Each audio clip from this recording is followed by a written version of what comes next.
In this video, we're going to learn how to move a game object using a NavMesh and Playmaker. To do this, we're going to need to add on to Playmaker's functionality. So the first thing we need to do is open the browser and download the ecosystem package for Playmaker. You will find the URL for this in the description.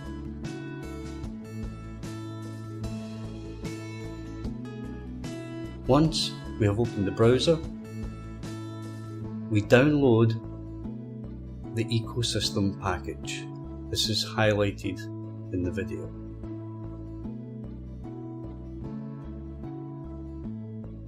Once you have downloaded the package, simply unzip it with Unity open and you'll see that it will import as a normal Unity package. I won't be doing this here because I've already got it installed.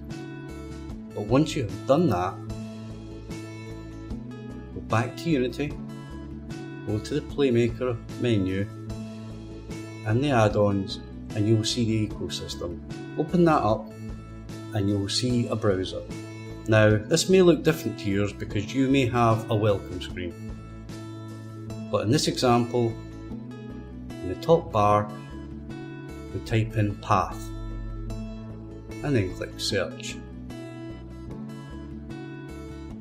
Now move the slider all the way down to the bottom and you will get Pathfinder package.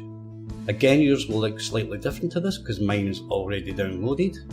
You will see a get button and that will install the package for you. So just click the get button and install that. This will add your actions to your Playmaker action browser for the NavMesh. As you can also see here, I've started off by creating a ground floor. You can use anything, a plane or whatever.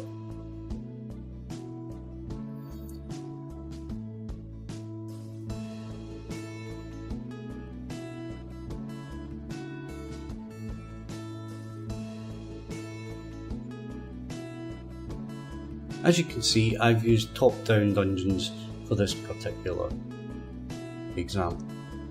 What I'm going to do now is add in some blocking walls to make a little bit of a maze for our game object to travel through. Again, you can use anything that you have to make up some kind of a maze. What I'm going to do is make a zigzag for the game object to move around. So simply create yourself a scene where it's basically not a direct movement line for your game object. This will prove that the NavMesh is working and it is calculating the path that the game object needs to run.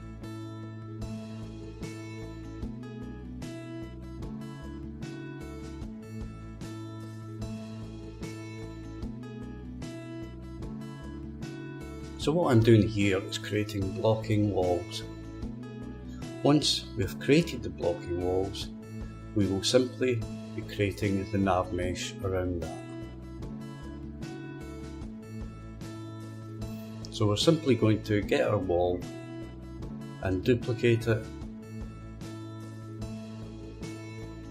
move it to one side, and in this one we'll move it up a bit so that the game object needs to move up and down around the maze. We're going to actually place our game object and our target destination at the opposite ends of the maze. So with my earlier wizard object, I'm going to place it there and it's going to move around our little scene automatically using the NavMesh. So the first thing I'm going to do is place my game object down on the scene. Then I'm going to get my second destination object, which in this case I'll use a little barrel.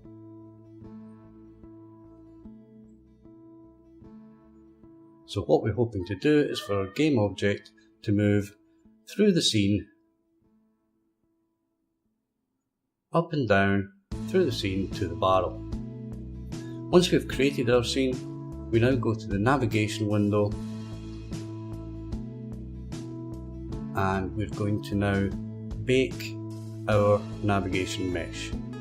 We're going to use something later on where we won't actually go to the barrel, we will just go outside, and I'll show you how to either move directly to the point of the barrel or to move within a certain area of the barrel.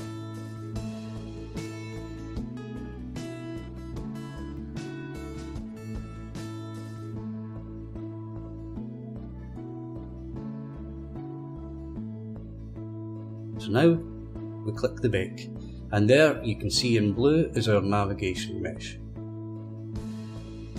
The blue area is the walkable area, and you will see the lines around about our blocking walls where our game object cannot move.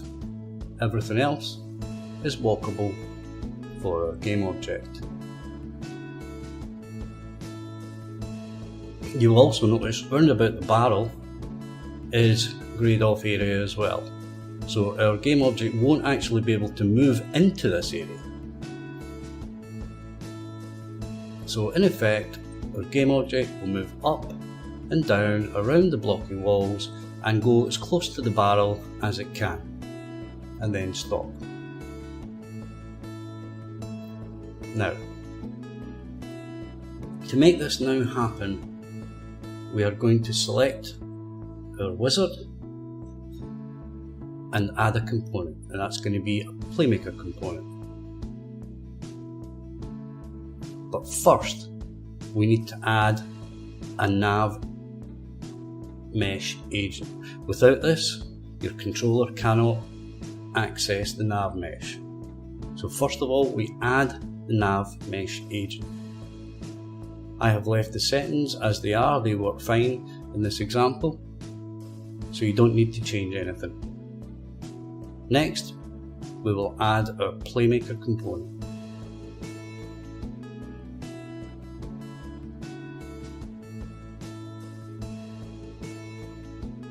Our first state or action is going to be NavMesh agent, and in there we look for a set destination as game object.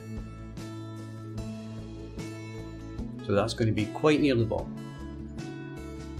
So we select the agent destination as game object, and our destination is going to be the barrel. So we drag the barrel onto the game object. And that's it for our first FSM.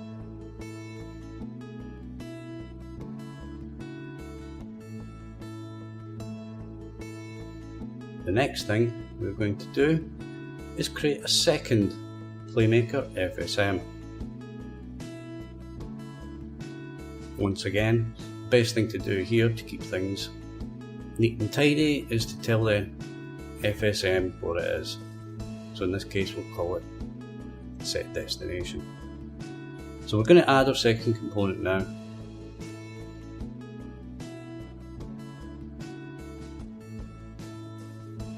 And rename it. This is going to be the actual move function, so name that something that's descriptive. And click edit. And again we open the action browser and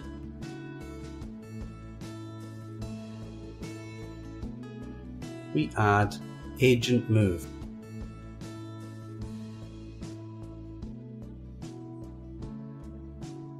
Once we have done that, our actual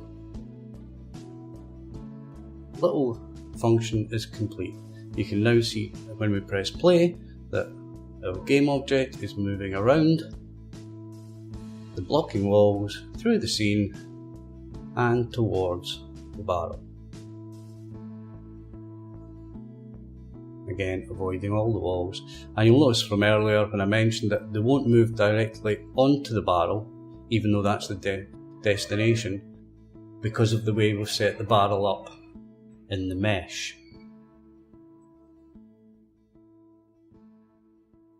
So what we can do now, after we've pressed the stop button, is to click on our barrel, go to the navigation and click the top check box so that it's not static, and clear the navigation mesh, recreate it, and now there is nothing around the barrel, so our game object will move into the barrel space.